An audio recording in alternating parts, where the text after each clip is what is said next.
Insyaallah pada kesempatan yang mulia ini kita akan membahas sedikit tentang ilmu tajwid ya.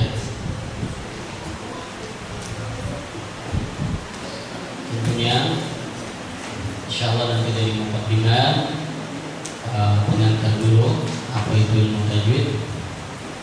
Tapi sebelum itu kita buka sama-sama dengan membaca al-basmalah.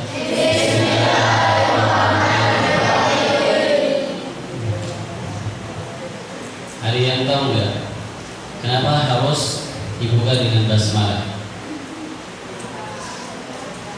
Santriwati ada yang tahu nggak kenapa setiap perkara, setiap urusan, setiap pekerjaan yang kita lakukan itu harus dimulai dengan basmalah? Agar berjalan dengan baik. Ada yang tahu coba? Siapa yang tahu hadisnya?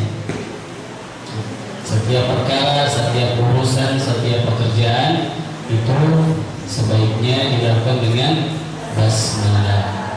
Ya, hadisnya adalah kullu amrin bi balin la yubda fihi bil basmalah bahwa abta. Ya, kullu amrin bi balin la yubda fihi bismillah bahwa abta. Segala urusan atau segala pekerjaan la yabda'u fihi bi bismillah bahwa abda. Setiap urusan yang tidak didahului atau dibaca basmalah maka abta. Abta di sini adalah terputus. Atau dalam redaksi lain kullu amrin bi balin la yabda'u fihi bismillahirrahmanirrahim bahwa aqaqa. Setiap perkara, setiap urusan yang tidak didahului oleh bismillahirrahmanirrahim maka akan terputus. Para ulama di sini menyampaikan bahwa terputus itu adalah kurang berkah di setiap urusannya. Jadi kalau seandainya adik-adik memulai suatu perkara, satu urusan pekerjaan itu tidak dimulai dengan basmalah, maka akan adik-adik menemui itu tidak ada keberkahan di dalamnya. Seperti itu ya. Dan hadis ini sebagian ulama mendhaifkannya, termasuk Syekh bin Baz, bahwa hadis ini adalah dhaif. Walaupun ini ada hadis dhaif, tetapi Imam Nawawi mengatakan bahwa ini sangat bermanfaat, ya, sangat bermanfaat. Yang pada kesempatan hari ini adik-adik mengenal satu imam qiraat, kemudian satu imam riwayat, ya, perawinya maksudnya seperti itu ya. Nah, yang kita gunakan itu adalah qiraatnya imam. Siapa yang tahu? Imam yang besar saya tidak dengar. Siapa namanya?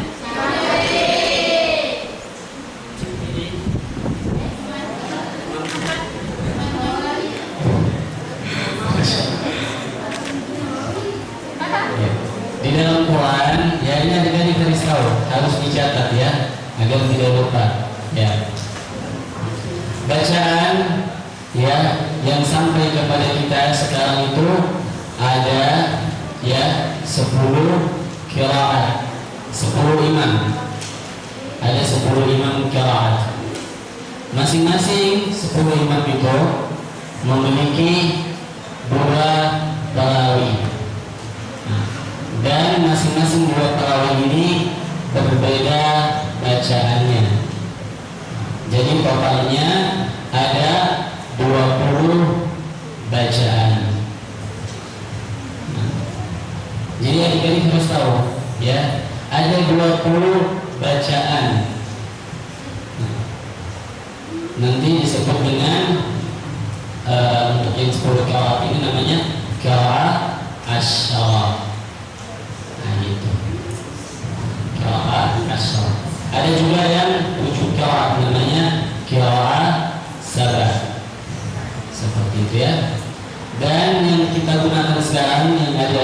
dan adalah qiraatnya Imam Asim.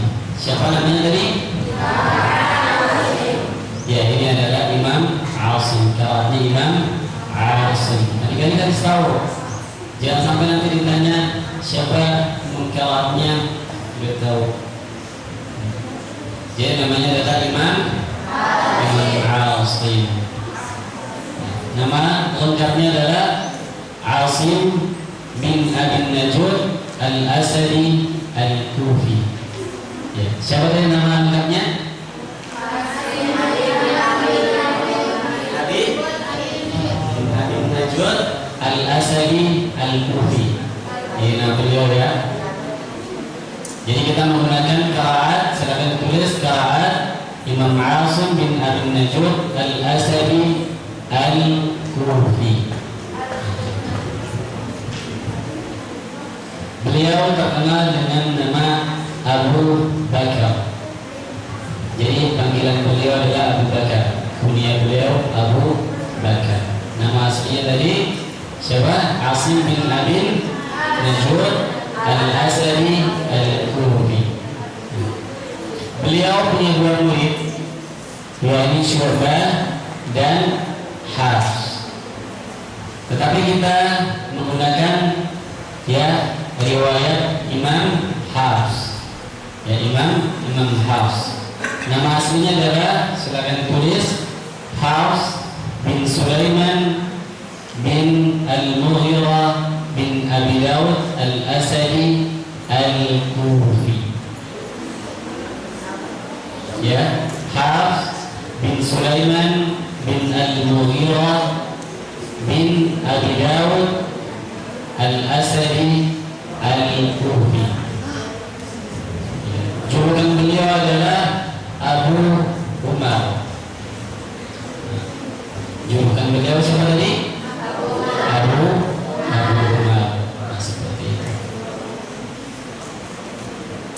Dan qiraat, ya, qiraat serta riwayat yang paling banyak digunakan di dunia ini adalah ya riwayat Imam Hafs. Imam Hafs ya riwayat yang paling banyak digunakan di dunia. Kenapa bisa seperti itu? Karena secara sejarah ya riwayat ini resmi menjadi riwayat kenegaraan. Ya, waktu masih zaman Turki Utsmani.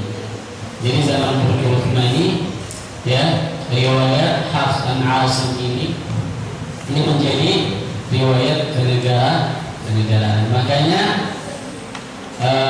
riwayat yang paling banyak digunakan di seluruh dunia adalah riwayat Imam Hafs, dari gurunya adalah Asim. Beliau lahir kapan? Kira-kira sekitar 90 Hijriah. Dan beliau wafat 180 Hijriah. Imam Hafs ini adalah anak tiri dari Imam Asim. Nah, itu. Karena setelah ayahnya meninggal, jadi Imam Hafs ini ketika ayahnya meninggal, beliau menikah lagi dengan Imam Asim. Nah, secara otomatis Imam Hafs ini menjadi anak tiri dari Imam Asim, dan beliau dididik secara intens, ya, secara benar-benar serius, ya, untuk menjadi apa? Untuk menjadi ahli Quran. Kepakaran beliau Imam Hafs ini sudah tidak usah diragukan lagi. Bahkan beliau walaupun tidak meroja sebulan, 2 bulan, 3 bulan, atau setahun, itu masih dapat mengulangi bacaannya tanpa ada kesalahan. Imam Hafs ini Masya Allah ya.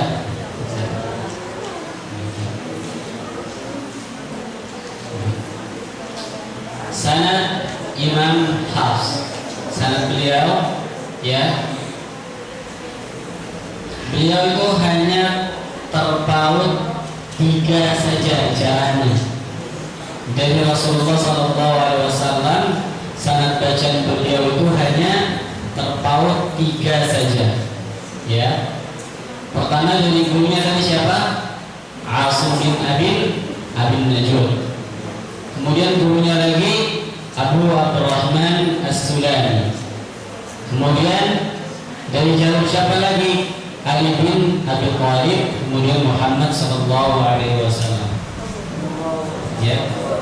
Ini jalur atau apa namanya?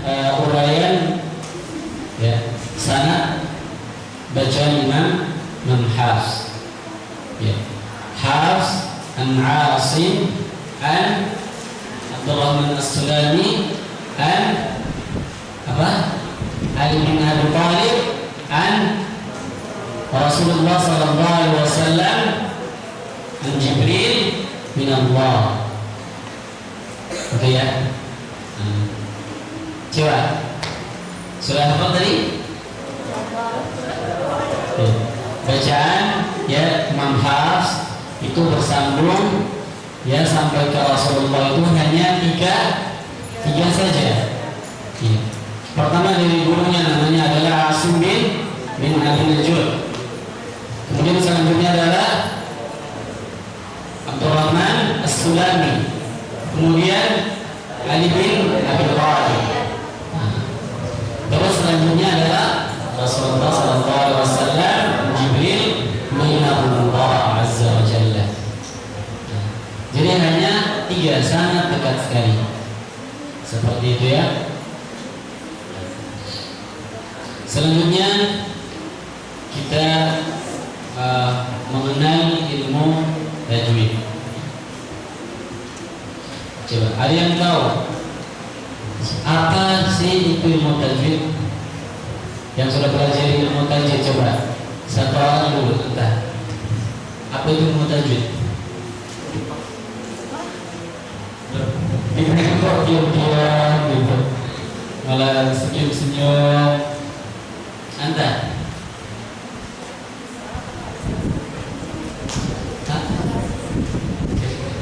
baik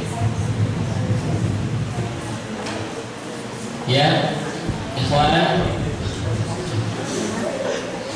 Baik, sekarang kalian kembali ya. Allah Subhanahu wa taala memerintahkan kaum muslim untuk membaca Al-Qur'an itu dengan tajwid atau dengan tartil. Sebagaimana firman-Nya, "Warattilil Qur'ana tartila." Ya. Bisa sih. Ya. Allah Subhanahu wa taala memerintahkan kaum muslim itu untuk membaca Al-Qur'an dengan tartil. "Warattilil Qur'ana tartila." Apa yang dimaksud dengan tartil? Ada yang tahu? Apa itu tartil? Ada yang tahu? Ya.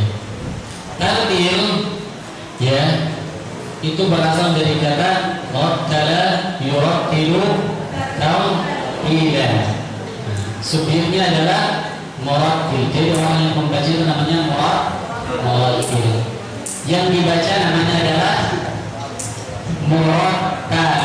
Ya gitu kan? Bisa murattal. Artinya apa? Rapi, teratur, jelas. Jadi bacaan tartil itu adalah bacaan yang rapi, yang teratur, yang jelas. Ketika membacanya orang bisa paham huruf-hurufnya, rapi. Nah, seperti itu, ya. Maka dalam konteks membaca Al-Quran, Al-Ghalib Al-Asfahani di dalam kitabnya Al-Mufradat beliau mengatakan apa itu tartil? Irsalul kalimati minal fammi bisuhulati wastiqamah. Tartil itu adalah dari yang mengeluarkan setiap kata dari mulut dengan ringan dan tepat. Jadi ketika kita mengucapkan huruf ya itu tepat dan ringan, mudah, tidak sulit. Nah, Nah, seperti itu ya. Misalnya kayak orang pengen mengucapkan huruf ain, tidak sulit, tidak berat. Coba penyebutan huruf ain. Di mana makhrajnya? Anta, akhi, di mana tempat keluarnya huruf ain?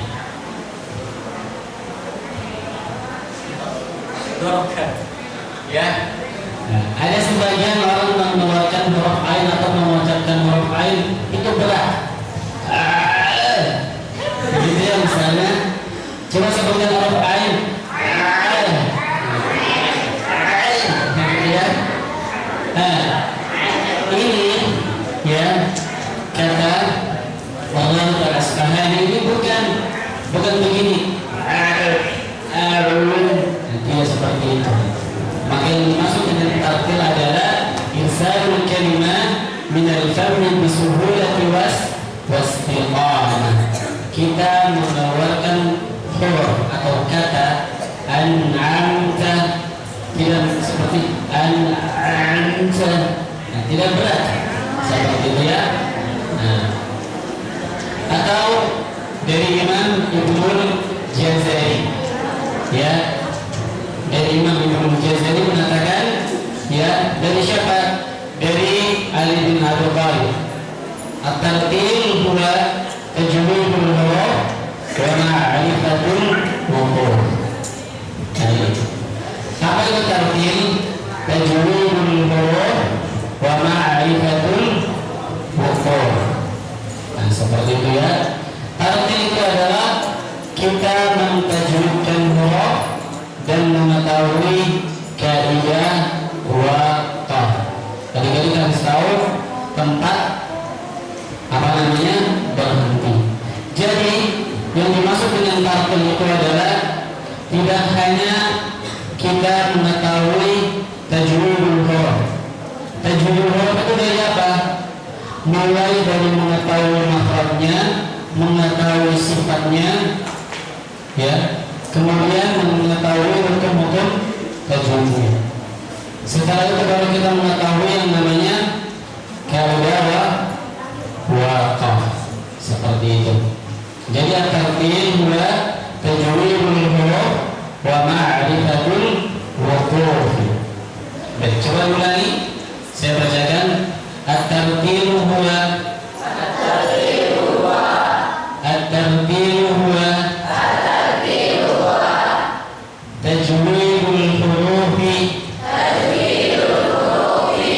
tajwidul hurufi wa ma'rifatul wuquf. Ya, coba disambung.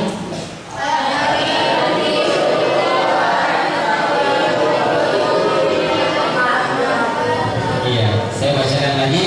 At-tartil huwa tajwidul hurufi wa ma'rifatul wuquf. 1 2.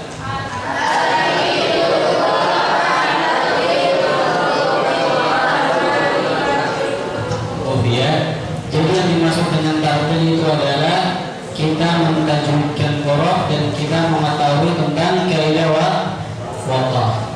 Nah, tajwidul hurufi wa ma'rifatul wuquf. Dari siapa tadi? Ini perkataannya siapa? Ya, Imam Ali bin Abi Thalib. Seperti itu ya. Kalau perkataannya Al-Ghalib Al-Asfahani tadi masih dengan apa? Apa itu tartil? Iya, saya bacakan nanti adik-adik mengulangi coba. Irsalul kalimati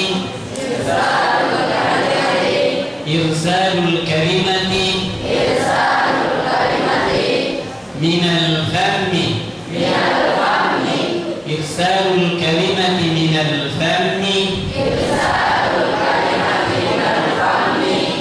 bisuhulati wastiqamati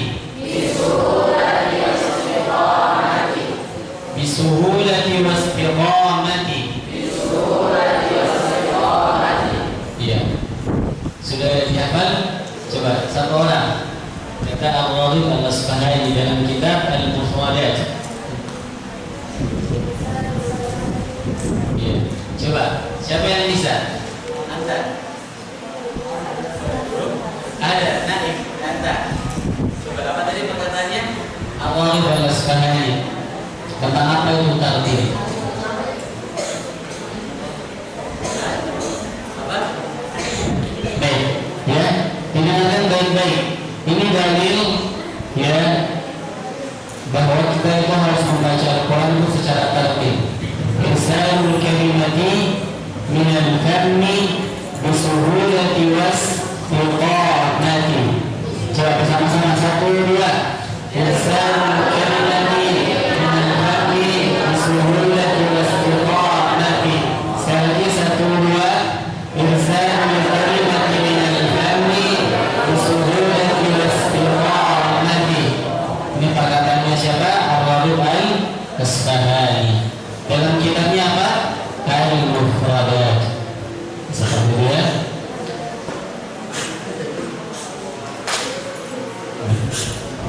Kita masuk kepada tajwid. Tajwid, ya, berasal dari kata jawwada tujawwidu, ya, yang artinya apa? At-tahsin atau at-tashih, ya. Jadi tajwid secara bahasa itu adalah membaguskan, tahsin, membaguskan, atau at-tashih, memperbaiki. Seperti itu ya. Secara istilah, mengucapkan setiap huruf dari makhraj, ya, serta memberikan hak dan mustahak dari sifat-sifatnya. Seperti itu ya. Jadi tajwid secara istilah itu apa? Mengucapkan setiap huruf dari makhrajnya, dari tempat keluarnya, kemudian memberikan hak dan mustahak dari sifatnya. Jadi misalnya kita pengen mengucapkan huruf ba, ya, di mana kalau huruf ba, ya, dari kedua bibir, bibir atas dan bibir bawah bertemu, ba. Kita pengen mengucapkan huruf hamzah. Di mana huruf hamzah? Dari, ya, dari tenggorokan. Iya. Bagian apa? Pangkal. Nah. Kita pengen mengucapkan huruf lam. Dari mana?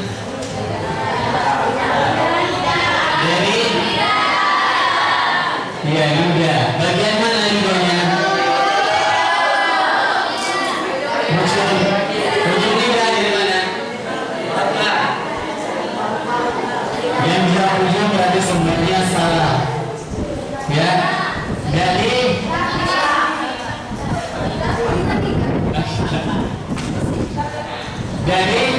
sisi lidah.